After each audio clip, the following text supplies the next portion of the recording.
আসসালামু আলাইকুম। আমরা কয়েকদিন ধরে কিছু মানুষের কার্যক্রম লক্ষ্য করছি, উদ্বেগের সাথে লক্ষ্য করছি যে তারা ইনিয়ে বিনিয়ে কিছু সাংবাদিক, ইনফ্লুয়েন্সার, সোশ্যাল মিডিয়া অ্যাক্টিভিস্ট এরকম অনেকেই দেখছি যে ইনিয়ে বিনিয়ে একটা জিনিস বোঝানোর খুব চেষ্টা করছে যে জিনিসটা খুবই হাস্যকর।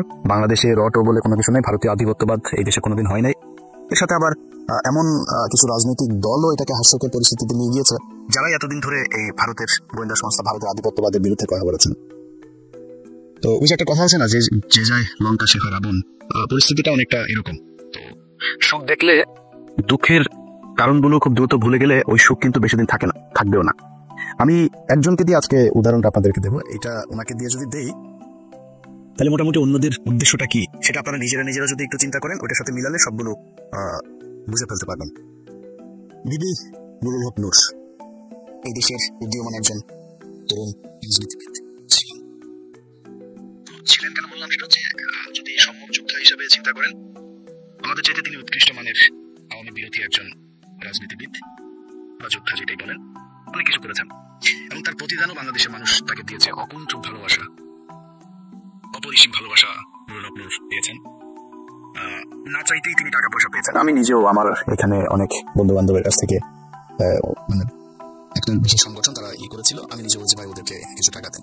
মাঝে মধ্যে এখান থেকে অনেক টাকা পয়সাও গিয়েছে, আমি নিজেও জানি। আমি নিজেও পার্টিসিপেট করেছি, আমার পকেট থেকে টাকাও দিয়েছি, তার পক্ষে কথা বলেছি, অনেক ভিডিওতে পোস্টে তার পক্ষে কথা বলেছি। তো উনি যেই ত্যাগ স্বীকার করেছিলেন সেটার জন্য উনি ওনার ভালোবাসা পেয়েছেন।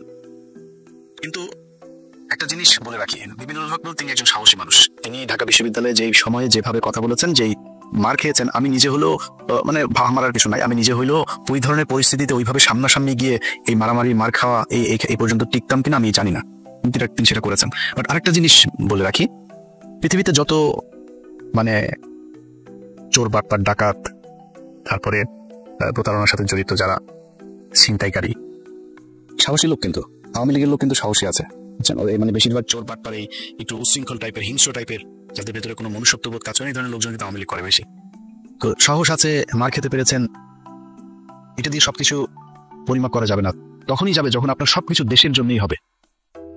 একটা সময় এসে মানুষের কাছ থেকে বিকাশের টাকা পয়সা নিয়ে ভাইকে গাড়ির ডিলারশিপ করে দেওয়া, কাতারে যায় তারপরে ব্যবসা করা, দুবাইতে গোল্ড স্মাগলারদের সাথে ব্যবসা পার্টনার নেওয়া, এগুলি করলে ওই সাহসটা আমাদের কাছে মনে হইতে পারে দেশের জন্য। আপনার নিজের ফেম, নিজের জেদ, নিজের ক্ষমতা আপনার কাছে নেওয়ার জন্য, ক্ষমতায় যাওয়ার জন্য আপনি এটা করেছেন।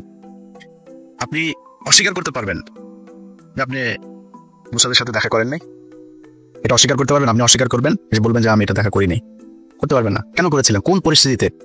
কোনো পরিস্থিতিতে আপনি করতে পারেন সেটা, কিন্তু আপনি করেছেন। আপনার বাংলাদেশের মানুষ আমার মনে হয় এর চাইতে বেশি কিছু আর দরকার নাই আপনার মতো একজন ভণ্ডকে পরিচয় করার, চেনার জন্য। ওইটাই এনফ, গুড এনফ। এখন এরপর আপনি রাজনীতি করছেন, আমি কিন্তু তেমন কিছুই বলছি না। আপনার মতো আপনি করেন, সব চিটার বাটপার দিয়েই তো রাজনীতিটা চলছে এই দেশে। আপনার মতো আরেকটা ছোট চিটা যোগ হইলো, সমস্যা কোথায়? কিছু সময় তো আপনি হাসিনার বিরুদ্ধে কথাবার্তা বলেছেন, গুড, করেন, কোনো সমস্যা নেই। হঠাৎ করে এসে আপনি আমাদের বিরুদ্ধে কথা বলা শুরু করলেন। আপনাদেরকে বলে রাখি, ওনার সাথে তো আমার এই মানে গতকালকে ওনার সাথে আমার টেক্সট চালাচালি হয়েছে। উনি টেক্সট পাঠিয়েছেন, একটা মেসেজ পাঠিয়েছেন, কি বলতে চেয়েছেন এটা আমি শেষ অংশে বলছি আপনাদেরকে। তো ওনার সাথে ভালো সম্পর্ক। এর মাঝখানে একবার ওই যে মুসালের সাথে দেখা করার পরে আমি ওনার বিরুদ্ধে একটা ভিডিও করেছিলাম, উনি কিভাবে মানুষের কাছ থেকে টাকা পয়সা টসা নেয় এটা নিয়ে। তারপরে আবার ওনার সাথে সম্পর্কটা উনি ভালো করেছেন। আমি চিন্তা করেছি খামাকার সাথে ঝামেলা যাওয়ার দরকার নেই, ঝামেলা যায়নি। হঠাৎ করে এসে আপনি 2 দিন আগে বিদেশে বসে থাকা ইউটিউবার, ফেসবুকার এরা হচ্ছে গিয়ে বাংলাদেশে পরিস্থিতি খোলা করার চেষ্টা করছে। এটা আপনি আরো 10 মাস আগে বলেন নাই কেন? তখন দিয়ে আমাদের কাছে হেল্প চাইতেন, বিভিন্ন প্রোগ্রামে দিতেন, লিঙ্ক দিতেন, তখনই বলতেন। তখন বললে বুঝতাম যে না, আসলে আমরা কোথাও দেশে বিশৃঙ্খলা তৈরি করতে চাই। আপনি সেখানে আরো কিছু খুব গুরুত্বপূর্ণ কথা বলেছেন। এই ল এন্ড অর্ডার, এটা তো এখনো মব জাস্টিস দিয়ে চলছে অনেক ক্ষেত্রেই। সেনাপ্রধান কেন বলছেন যে এই সমস্ত মব জাস্টিস চলতে দেওয়া যাবে না? আমরা নির্বাচনের কথা বলছি, উনিও নির্বাচনের কথা বলছে। এটা তো দোষের কিছু না। অথচ সেনাবাহিনীকে আপনার আরেকটা মুখোমুখি অবস্থায় দাঁড় করিয়ে একটা জনগণের মাঝে বিভ্রান্তি তৈরি করার তো কোনো মানে নাই। আজকে বিএনপির, আমি জানি না আজকে এই আপনার এই বর্তমান তথ্য প্রযুক্তির এই যুগে সাইবার যুদ্ধ মোকাবেলা করার জন্য তাদের প্রস্তুতি কি? তাদের নেতাদের চরিত্র হনন করা হচ্ছে, যাকে তাকে রয়্যাল এজেন্ট বানিয়ে দিচ্ছে, ষড়যন্ত্রকারী বানিয়ে দিচ্ছে। আর এই দুজন ইউটিউবার, ফেসবুকার, এরা হচ্ছে দেশপ্রেমী। দেশের বাইরে থেকে এরা আপনার দেশ স্বাধীন করে ফেলেছে, সিনিয়র নেতাদের চরিত্র হনন করছে। এগুলো নিয়ে আমি জানি আপনাদের এগুলো কনফিউজ করে কিনা। তো এইভাবে যদি মানুষের মাঝে বিভ্রান্তি তৈরি করে, তাহলে তো মানুষ বিভ্রান্তিতে পড়বে। কথায় কথায় একে ওকে ট্যাগ লাগায় দেয়। মানে কি? আমরা তারেক রহমানের র বলছি নাকি, কারণ খালেদা জিয়াকে বলছি, ভারতের চর বলছি কখনো? সালাউদ্দিনকে কেন বললাম? ওই মির্জা আব্বাসের সাথে গেঞ্জা, মির্জা আব্বাসে তো আমরা রয়ের লোক বলি নাই, ওই গোয়ারসর চন্দ্র রায় তারে রয়ের লোক বলি, এরে বলছি, ফখরুল্লে বলি। বিএনপিতে তো হাজার হাজার লক্ষ লক্ষ কোটি কোটি মানুষ করে বলি না তো? ওই শামা ওবায়দরে বলছি। এটা বলি কেন? নিশ্চয় কারণ আছে, সবাই তো বলি না, আপনারও তো বলি নাই। আপনার বিরোধী কথা বলছে, কারণ আপনি যে ওদের ওই অন্য দেশের গোয়েন্দা সংস্থার সাথে দেখা করেছেন, আপনারা কিন্তু আমরা রয়ের লোক বলি নাই তখনও। তো যাদেরকে বলি তাদের পেছনে নিশ্চয়ই কারণ আছে। সালাউদ্দিন সাহেব শিলংয়ে গেলেন, শিলংয়ে যায়, তারপরে সেখানে সাদা লুঙ্গি সাদা পাঞ্জাবি পরে বিশাল বাংলোর মধ্যে ঠ্যাঙের উপর ঠ্যাং তুলে দেয়া, তারপরে তিনি বসেই করেন, লোকজনের সাথে দেখা করেন, সাক্ষাৎ করেন, ছবি তোলেন, পোলাও কোরমা খায়, আবার পছন্দ মতো নারীও সাপ্লাই পায়, সবই পেয়েছে। তো কিছুই হয়নি।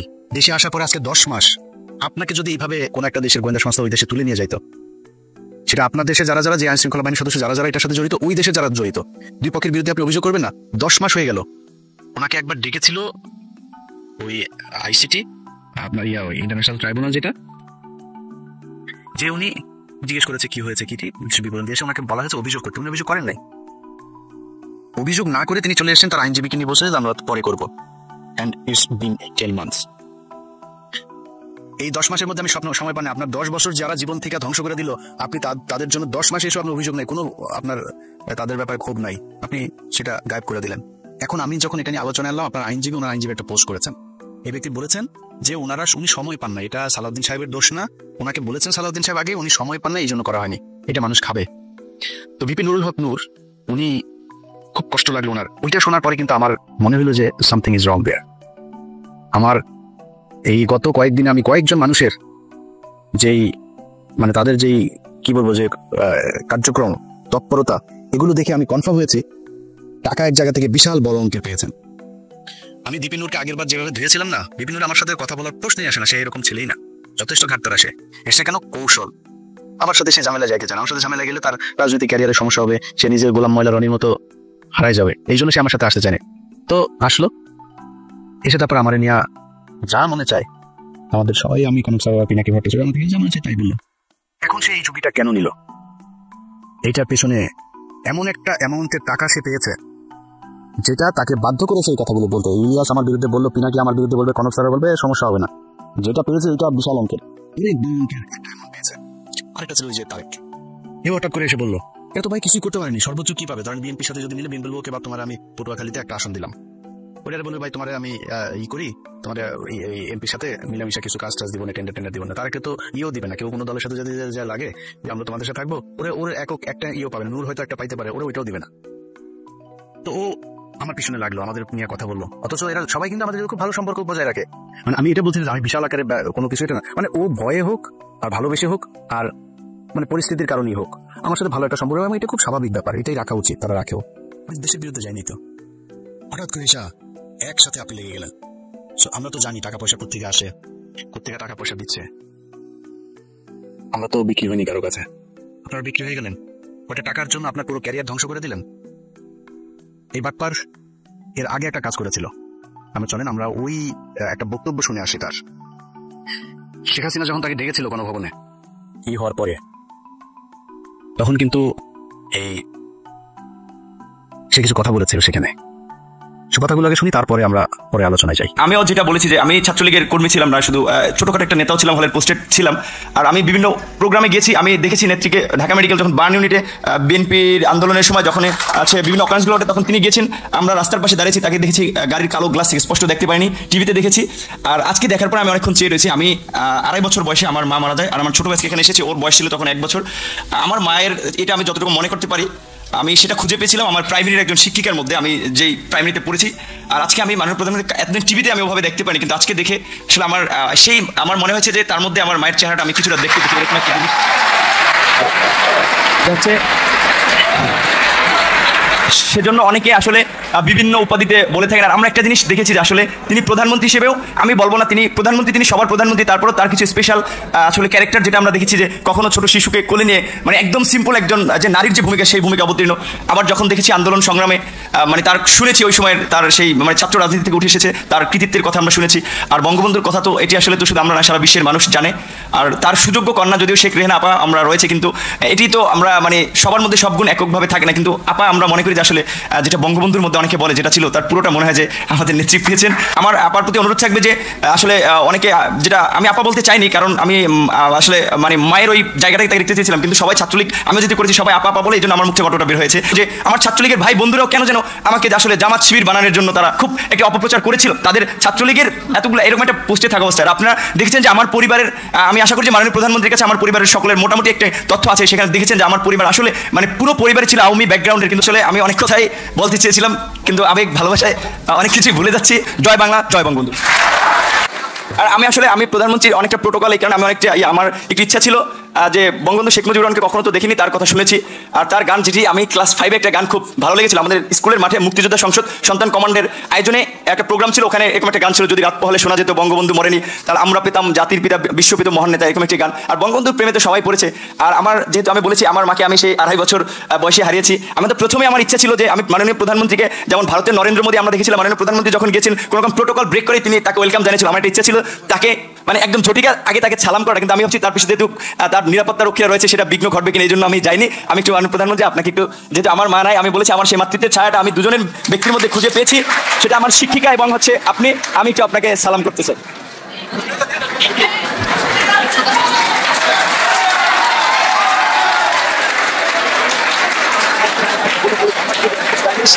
আচ্ছা, এই যে বক্তব্যটা সে দিয়েছে, এই বক্তব্যটা আপনারা শুনেন, এই বক্তব্যটার কনক ভাই তার ইউটিউবে 2 দিন আগে আরেকবার দিয়েছে, ওটার লিঙ্ক আবার আমি আমার ফেসবুকে শেয়ার দিয়েছিলাম।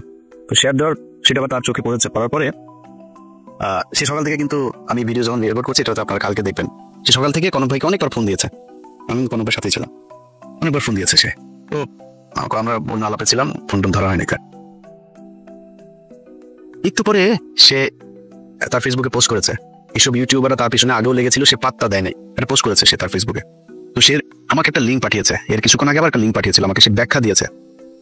সে ব্যাখ্যায় সে বলেছে, কি বলেছে চলেন ব্যাখ্যাটা আগে শুনি। ওই যে শেখ হাসিনা ওখানে গণভবনে গিয়ে যে বক্তব্য দিয়েছিল, সেটা ব্যাখ্যাতে তার জবাবটাতে আপনারা সন্তুষ্ট হন কিনা চলেন শোনা যাক। আমার কাছে ফোন আসলো তৎকালীন প্রধানমন্ত্রীর কার্যালয় থেকে যে ডাকসুর সমস্ত প্যানেলকে তিনি চায়ের আমন্ত্রণ জানিয়েছে। যাওয়ার সিদ্ধান্ত নেওয়ার আগেই তখন আমার বাবাকে এই পটুয়াখালী থেকে ঢাকায় নিয়ে আসা হয় এবং নিয়ে এসে তাকেও কিছুটা আসলে যে আতঙ্কিত করা হয়, যার ছেলে যদি না যায় আপনার ছেলেকে মেরে ফেলতে পারে। যে দেখেন খালেদা জিয়ার মতো একজন বিশাল মাপের নেত্রী তাকে জেলে নিয়েছে, বিএনপি নেতাকর্মীরা কি আন্দোলন করে তাকে বের করতে পেরেছে, সে যদি না যায় এটার জন্য তার পরিণতি কিন্তু চরম আসলে খারাপ হতে পারে। তো এখন আমার মা নেই, তো আমার বাবা আসলে এক প্রকার আমার বলা চলে যে খুব ক্ষমা চাওয়ার মতো, যে বাবা আমি তো তোদেরকে মানুষ করেছি, আমি তোদের কাছে কিছু চাই নাই, বলি নাই, তোরা বিশ্ববিদ্যালয়ে পড়স, আমি তোর একটা অনুরোধ করি যে যেহেতু প্রধানমন্ত্রীর পক্ষ থেকে দাওয়াত করা হয়েছে গণভবনে যাও, উনি স্বাভাবিকভাবেই যে একজন মায়ের জাতি, তো ওনাকে তুমি সেভাবেই সম্মান করবা। আমার বাবাই আমাদেরকে তখন মায়ের আদর বাবার আদর দুটো দিয়ে বড় করেছে। তখন আসলে আমি খুব একটা দায়বদ্ধতার মধ্যে পড়ে যাই যে আমার বাবার কথা বা বাবার একটা আকুতি বা আমি নিজে যে ক্যারেক্টারের বলা চলে সেটা আমার বাবার অনুরোধের কারণে। এবার আপনারা বলেন তার এই যেটা সে বলেছে এটাতে আপনারা সন্তুষ্ট কিনা, আপনারা নিজের কাছে জিজ্ঞেস করেন। দেখেন তাকে নাকি তার বাবাকে চাপ দিয়ে তারপরে তাকে সেখানে যেতে বাধ্য করেছে। বাবাকে আপনার কি মনে হয় বিপিন নূর যা যা করেছে সেটা যদি সাজানো নাটক না হয়? আমার তো মনে হয় প্রতিটা ঘটনাতেই তার বাবা আমাকে চাপ দিয়েছে। আরে ভাই, আমার বোনের হাজব্যান্ডকে চাকরি থেকে বের করে দিয়েছে, আমার ভাইদেরকে একবার ওই জেলায় একবার ওই জেলায়, আমার ভাইরে কনস্টেবল আমার বাসার নিচে যায় দোতলা থেকে ডাক দেয়, এই নিচে নেমে আমার ভাইরে। তো আমি ওইটার নাম টাম কোনো কিছু জানি না, ওই কনস্টেবল আর সার্ভিস বয় ওরা আমি খুঁজতেছি যে কারা কারা গিয়েছিল ওই দিন, আমার ভাইরে ওরা টুকারি করে কথা বলে তারপরে নিচে নামতে বসেছিল। আমি তো জানি যে প্রশাসন কি করে। আপনার আব্বারে ওই দিন প্রেশার দিল, আপনার হাতে পায়ে ধরলো আইসা, আর আপনি তার পক্ষে। আপনার বলছিল যে বক্তব্যের শেষে জয় বাংলা বলবেন, জয় বাংলা বললেন কেন? না, আপনার এখানে অ্যাটেন্ড করতে বলেছে, আপনি ই করতেন। বক্তব্যের শেষে আবার বললেন আপনি ওনার একটু পায়ে শুয়ে সালাম করতে চান, এটাও আপনার বাপরে বলছিল নাকি? বাদ দিলাম, এই দুইটা বললাম যে দোলান যে তোর জয় বাংলা বলাইছে আর পায়ে ধরে মাপছে বলছে, এটা দুইটা বলতে না তোর বাপের কিছু একটা বলছে। মানে আমি ওনার বাবার ডিসরেসপেক্ট করছি, মানে ওনার কথা অনুযায়ী ওনার বাবাকে নিশ্চয়ই মারধর করবেন, সরি ওইভাবে বলার জন্য। তো বললাম এটা আপনার বাবাকে মানে রিমান্ডে নিবে, মারধর করবে এরকম বলেছে।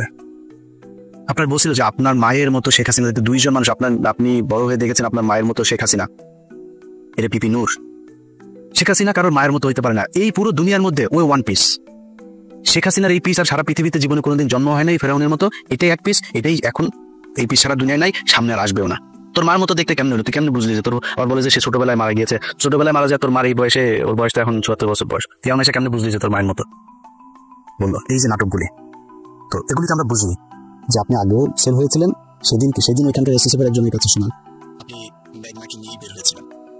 সত্যি মিথ্যা এটা আপনি বলতে পারবেন, কি হয়েছিল, কেন একটা বিষয় করেছিলেন? আমরা যেটা বলতে চাই, অ্যালার্মিং যেটা, আপনি কি করেছেন না করেন সেটা একান্তভাবে আপনার ব্যাপার।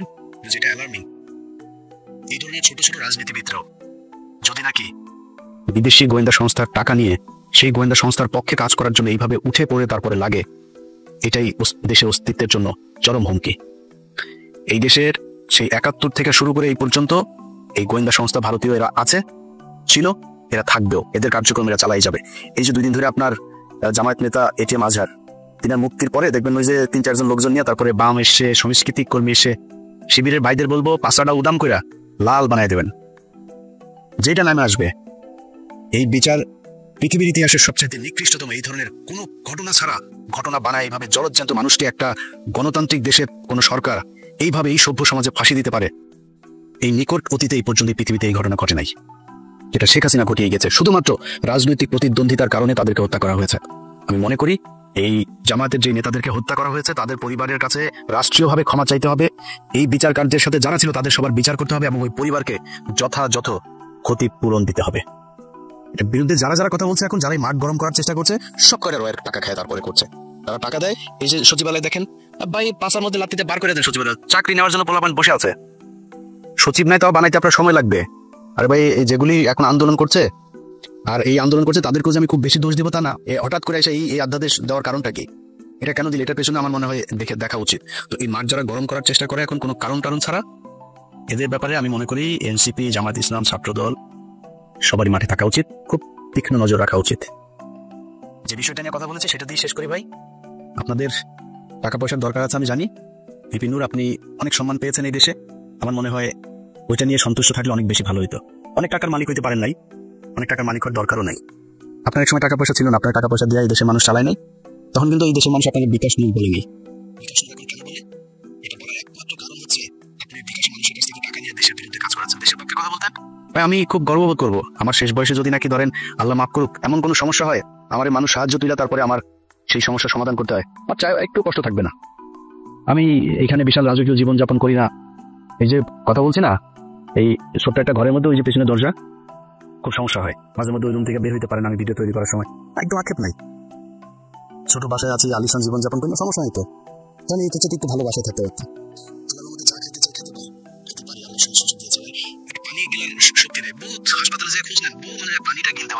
স্যালাইন দিয়ে তারপরে পেটের ভেতরে খাবার দেয়, আচ্ছা না, আল্লাহ খাওয়ায় তাই আপনি খাইতে পারেন। বিলিয়ন বিলিয়ন ডলারের মালিক, ডাক্তার বলে দিয়েছে খাইতে পারবা না, এই খাইতে পারবা না, পারে না, সব দিনে 2 বেলা খাইতে হবে, এতটুকু সবজি খাবা, এতটুকু রুটি খাবা, খাওয়া শেষ, আর কিছু খাইতে পারবা না। কয় টাকা লাগবে আপনার খাবার খাইতে? যা চাই তাই খাইতে পারি আল্লাহর রহমতে, আলহামদুলিল্লাহ। আর কি লাগবে? হয়তো সর্বোচ্চ ধরেন একটা বাড়ি দরকার, একটা গাড়ির প্রতি আমার একটা ফ্যাসিনেশন আছে, সর্বোচ্চ চেষ্টা করবো যদি জীবনে সুযোগ পাই একটা গাড়ি কিনবো ভালো দেখে। আর কি লাগবে? সচ্ছল চলে খাইতে পারলে হলো, আল্লাহ যেন মানে এমন কোনো পরিস্থিতি তৈরি না করেন নিজের দৈনন্দিন প্রয়োজন মেটানোর মতো টাকার জন্য যেন কারো কাছে যাইতে না হয়, শুধু এই পরিস্থিতিটা না আসলেই হবে।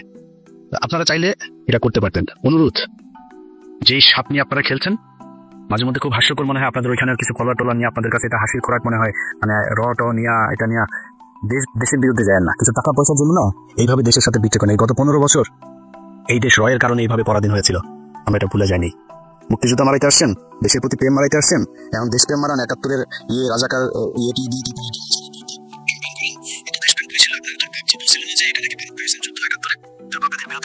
বাংলাদেশে এই মুখগুলি খুঁজে বার করেন, একটাও করে নাই। এখন মাঠ গরম করতে চায়, আওয়ামী লীগের নামে তো আসতে পারে না, এই মুক্তিযোদ্ধা বালছাল এগুলির নাম দিয়া মাঠে এসা কি পাবেন না।